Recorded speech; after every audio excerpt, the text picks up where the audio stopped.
kaka yo maneno ni ngima jolupo ok olal e masiche mag nam mayudogi e kinde ka kinde. Riwruok mar piny owacho mong'ere kaka Mwanadada Foundation nochopo e kaunti ma Migori kama ne gichiwo jakede mar reso ngima kata life saving jackets.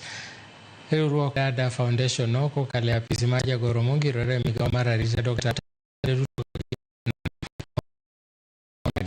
Jolupo nodwoko erokamano kendo kwayo Dr. Raymond Omolo mondo omed chwalo negi kony ahinya to e jiwo weche mag arita e nam. Jolupo e dho wath ma Arongo e Oseme bende ibiro chwalo negi kony ilano.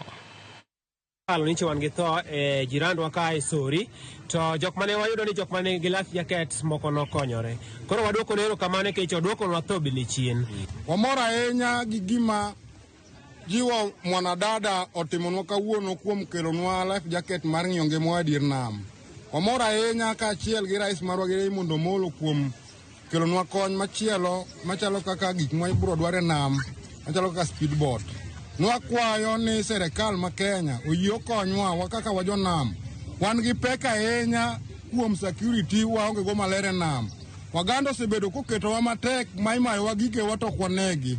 Wakwayo serikal ni koyie to mondo bede kodwa machiegni mondo ging'e sida ma wan godo kaka jolupo.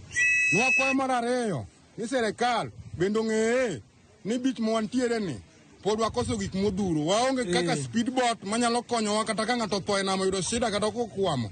Nwakwayo serikal ni koyie to mondo konywa kaka josiginga. Research ma oko kanyo nyisowa ni about 1,500 to 5,000 fisherfolk tho e nam. To tho giwuok kuom lack of life saving jacket ka gidhi lupo. Koro watemo ni wa bridge gap ni mondo jolupo wa makaluwo ka tho gi kik wuog ahinya because of lack of this life saving jacket.